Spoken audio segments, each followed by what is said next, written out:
Welcome back to English and Popcorn. In today's video, we're diving into the action comedy classic Rush Hour 1. This movie is about two very different detectives, Lee from Hong Kong and Carter from Los Angeles, who must work together to rescue a kidnapped girl. At first, they clash because of their cultural and language differences, but over time, their partnership grows into a true friendship. It's a story filled with action, humor, and heart. But this video isn't just about watching a story, it's about improving your English. As you listen, you'll hear clear narration in English. This will train your ear to understand sentences, improve your listening skills, and help you learn how native speakers connect words in real conversations. So grab your popcorn, relax, and let's enjoy the story of Rush Hour 1 while practicing English together. Rush Hour begins in Hong Kong. Detective Inspector Lee, a skilled and disciplined police officer, is on an important mission. He works for the Hong Kong police force, and his reputation is known everywhere. Lee is quiet, focused, and serious about his job. He doesn't waste time with jokes or distractions. For him, duty always comes first. At the start, Lee is on a dangerous operation against a powerful crime lord named Juntao. Juntao is a mysterious figure feared in the underworld, but no one knows his true identity. Lee, however, has been chasing him for years. During the mission, Lee and his team manage to recover valuable stolen treasures, including ancient Chinese artifacts. This success makes Lee a hero in the eyes of the Hong Kong authorities, but this victory also sets the stage for bigger trouble. Juntao is not finished, and his revenge will soon reach across the ocean, all the way to America. Meanwhile, in Los Angeles, the American FBI has a completely different style of work. Loud, busy, and full of politics, the FBI is focused on showing results. When a Chinese diplomat named Consul Han moves to Los Angeles with his family, he becomes the target of a dangerous crime. Han's young daughter, Su Young, is kidnapped on her way to school. The kidnappers are connected to Juntao, and they want something in return: power and money. Consul Han is devastated. He trusts only one man to help him, Detective Lee, his close friend from Hong Kong. The FBI agrees to let Lee join the case, but secretly, they do not want him interfering. They plan to assign someone to keep Lee distracted, someone who will not take the investigation too seriously. This is where Detective James Carter enters the story. Carter is a Los Angeles police officer with a completely different personality from Lee. He is loud, funny, overconfident, and often more interested in showing off than following the rules. Carter dreams of joining the FBI, but he is not taken seriously. So when the FBI asks him to babysit Lee, Carter believes it is his big chance to prove himself. At first, Carter is not happy about being paired with a foreign detective. He thinks he doesn't need a partner, especially not one who barely speaks English. On the other hand, Lee is frustrated by Carter's careless style and endless talking. Their personalities clash from the very beginning, but soon both men realize that if they want to rescue Su Young and stop Juntao, they must work together. What begins as an unwanted partnership slowly grows into an unlikely friendship. This is the start of Rush Hour, a story of two very different men, one from Hong Kong and one from Los Angeles, who must join forces to save a little girl and stop a dangerous criminal. From the moment Detective Lee arrives in Los Angeles, the cultural clash becomes obvious. Lee is serious, disciplined, and focused on the mission. Carter, on the other hand, is loud, flashy, and more interested in looking good than following orders. Their partnership begins with tension, confusion, and a lot of comic misunderstandings. When Carter is assigned to pick up Lee from the airport, he immediately feels insulted. He thinks the FBI is wasting his talents by giving him the role of babysitter. Carter dreams of being part of the FBI's high-profile cases, not driving around a foreign detective. In his mind, this assignment is beneath him. But at the same time, he sees it as a chance to prove himself. If he can impress the FBI by keeping Lee out of trouble, maybe they will finally take him seriously. Lee, meanwhile, is not fooled. He quickly realizes that the FBI is trying to keep him away from the real investigation. They don't want him interfering. For Lee, this is frustrating because he knows Consul Han and feels personally responsible for Soo-young's safety. She is like family to him, and wasting time is not an option. But instead of arguing, Lee decides to observe, waiting for the right moment to act. Carter takes Lee on a tour of Los Angeles, hoping to distract him. He plays loud music in the car, shows off his street-smart attitude, and talks non-stop. Lee, who speaks very little English, listens silently. Carter mistakes this silence for arrogance and becomes annoyed. He doesn't understand that Lee's calmness comes from discipline, not disrespect. The tension reaches a funny peak when Carter takes Lee to a pool hall in his neighborhood. Carter is comfortable there, but for Lee, it's an unfamiliar and dangerous environment. When Carter jokingly tells Lee to relax and blend in, things quickly go wrong. A misunderstanding with the locals turns into a fight, and to Carter's surprise, Lee demonstrates incredible martial arts skills. In just seconds, Lee defeats a group of men with precision and speed, leaving Carter speechless.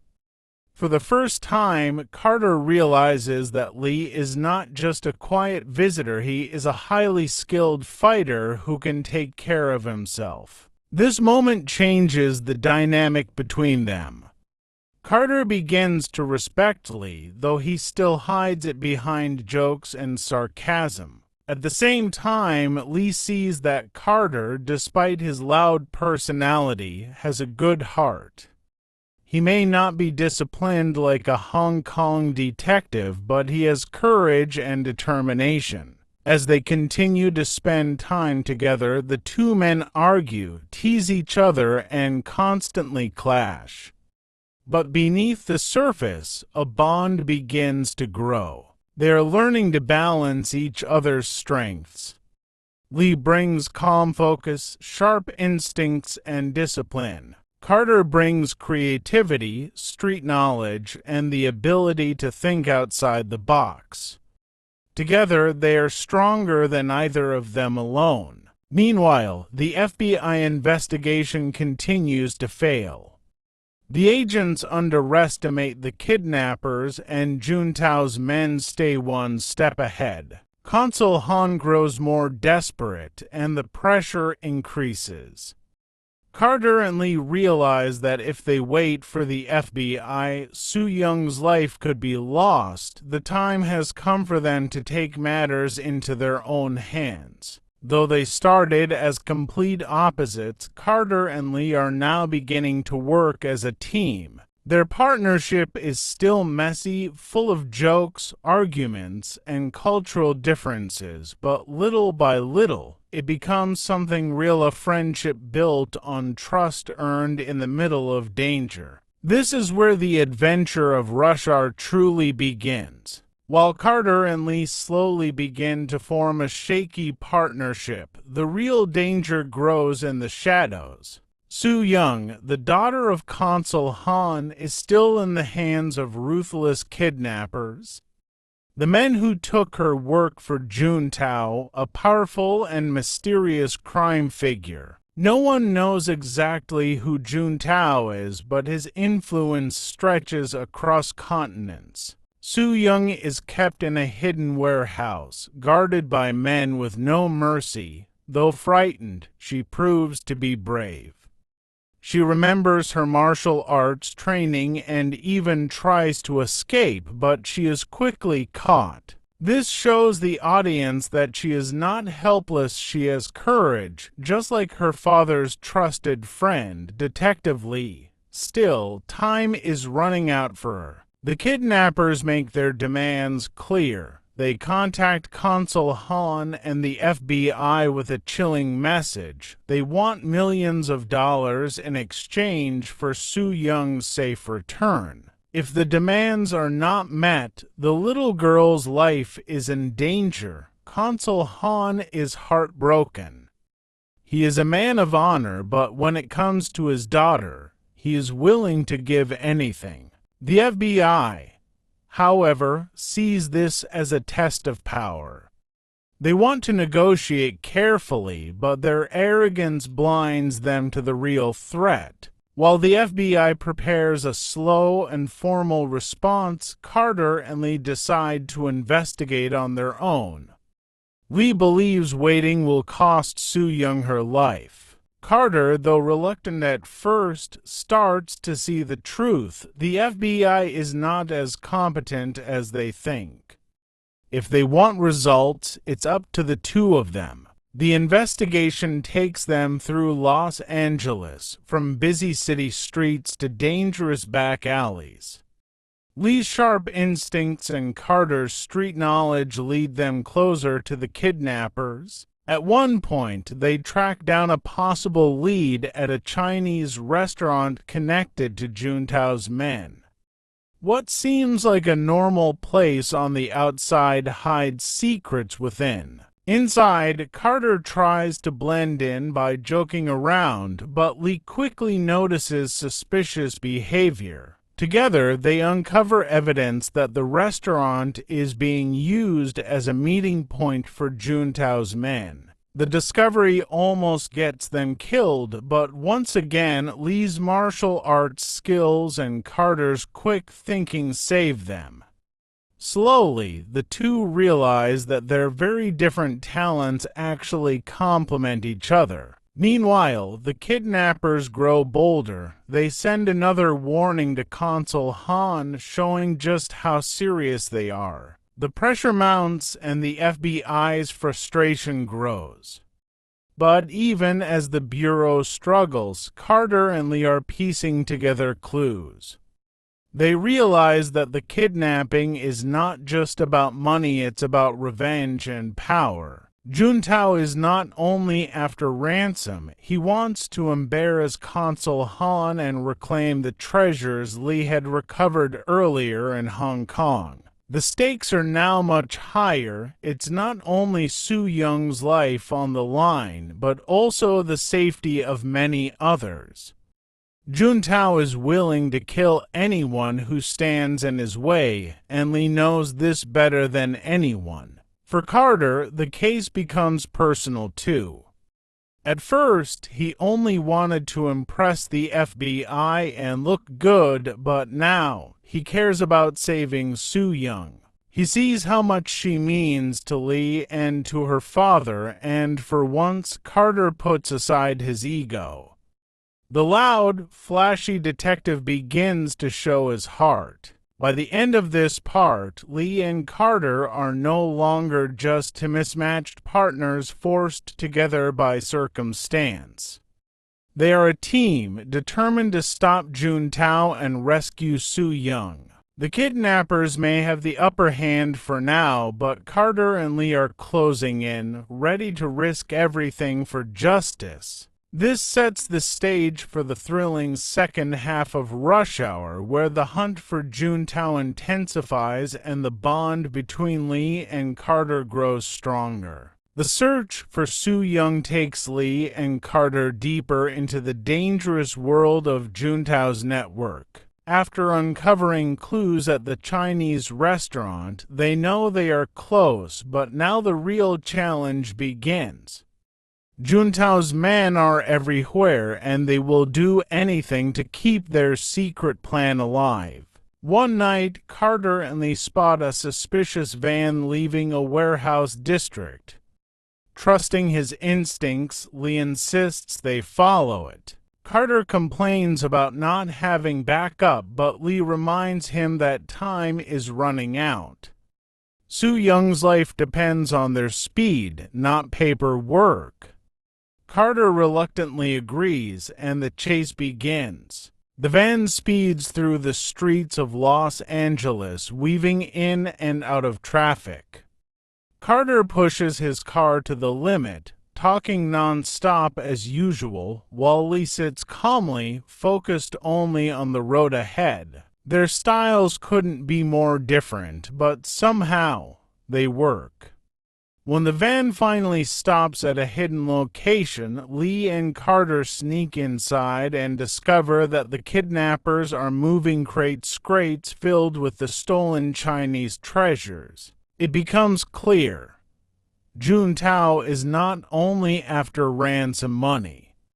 He wants to profit from the priceless artifacts as well. Before they can act, they are spotted, a fight breaks out, and Lee springs into action.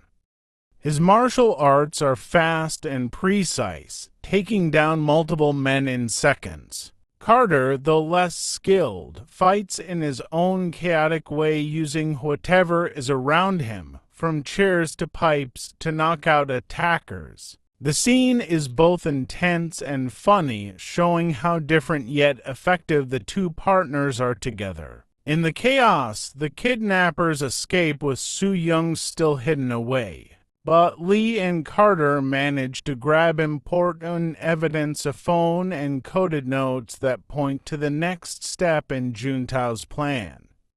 It's not a complete victory, but it keeps them in the game. Frustrated, the FBI scolds Carter for interfering, but he no longer cares. For once, he isn't trying to impress them, he's focused on saving Soo Young. Lee notices this change and begins to trust him more. Their partnership is evolving from annoyance to true respect. Soon after, another major chase begins. Carter and Lee corner one of Juntao's top men in the streets of downtown Los Angeles. The criminal flees, leading to a thrilling pursuit through alleys, markets, and rooftops. Lee moves like water, agile and precise, while Carter stumbles, improvises, and jokes his way through. Despite their differences, they manage to catch the man. Under pressure, he reveals more about the ransom exchange. The kidnappers plan to strike during a high-profile Chinese cultural event at a Los Angeles museum. This revelation changes everything. The stakes are now higher than ever. Not only is Soo Young still in danger, but the entire event with diplomats, officials, and priceless artifacts could become a bloodbath if Juntao's men succeed. For Lee, this is personal. He has sworn to protect Consul Han and his family, and now the responsibility weighs heavier than ever. For Carter, the mission is no longer about ego or recognition. It's about proving that he is more than just a talker, that he can be a real partner, a real detective, and even a real friend. As the cultural event approaches, the chase is no longer just about speed and strength, it is about trust. Lee and Carter must rely on each other completely if they want to outsmart Juntao and bring Soo Young home safely. The game is reaching its final stage. The kidnappers have the upper hand, but Lee and Carter are closer than ever to the truth. What began as an unwanted partnership has now become a brotherhood forged in danger. The showdown with Juntao is coming. The night of the big cultural event finally arrives. The museum in Los Angeles is filled with diplomats, officials, priceless Chinese treasures, and heavy security. To the outside world, it looks like a celebration of Chinese culture. But to Lee and Carter, it feels like a ticking time bomb. Somewhere in the building, Juntao's men are hiding, ready to carry out their final move. Consul Han stands tall in front of the guests, trying to appear calm. But deep inside, he is worried sick for his daughter, Su-young. He has no idea whether she is safe or alive. The FBI is also present, desperate to maintain control, but Lee and Carter know the truth. The Bureau has been one step behind from the very beginning.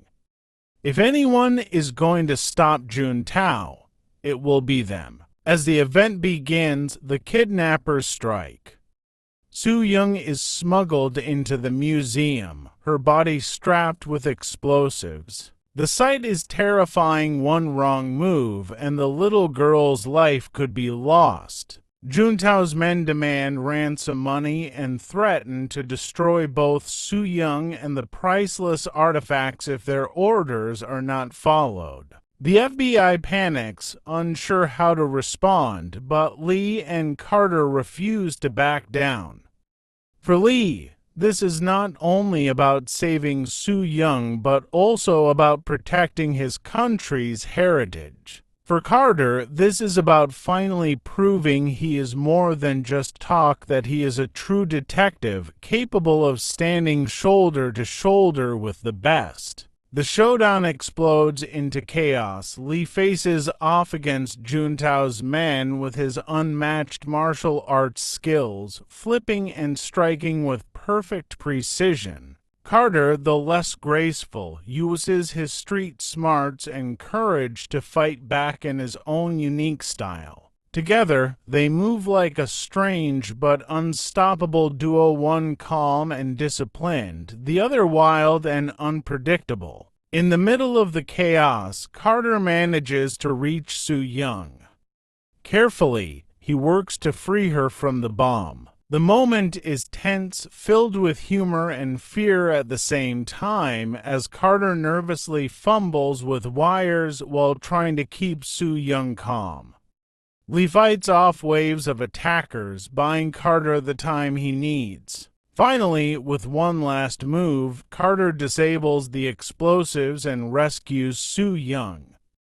The little girl runs into her father's arms, safe at last. But the battle is not over. Lee confronts Juntao himself. After years of chasing the mysterious crime lord, the truth is revealed. Juntao is none other than Thomas Griffin, a respected British diplomat and Consul Han's supposed ally. This shocking twist shakes everyone, but for Lee, it only fuels his determination. The final fight between Lee and Juntao takes place high above the museum floor, on scaffolding surrounded by priceless artifacts. The struggle is fierce, but Lee's skill and courage prevail.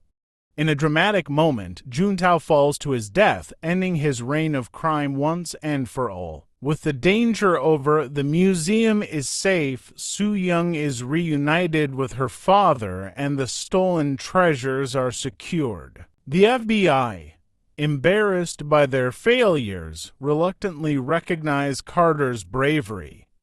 For once, Carter doesn't care about fame or credit, he cares about the fact that he and Lee did it together. As the dust settles, Lee and Carter share a moment of laughter and relief. They started as total opposites, forced together against their will. But through danger, humor, and trust, they became not just partners, but true friends. This is the heart of Rush Hour, to men from different worlds proving that when they work together, nothing can stop them. And that's the story of Rush Hour 1. We saw how the very different detectives Lee and Carter learned to trust each other, worked together, and became true friends. I hope listening to this story helped you practice your English. The more you listen, the more your ear gets used to the rhythm, the pronunciation, and the flow of natural English. If you enjoyed this video, don't forget to like, subscribe, and share it with a friend who is also learning English. And stay tuned, more stories from movies and TV shows are coming soon. Thanks for watching, and see you in the next video.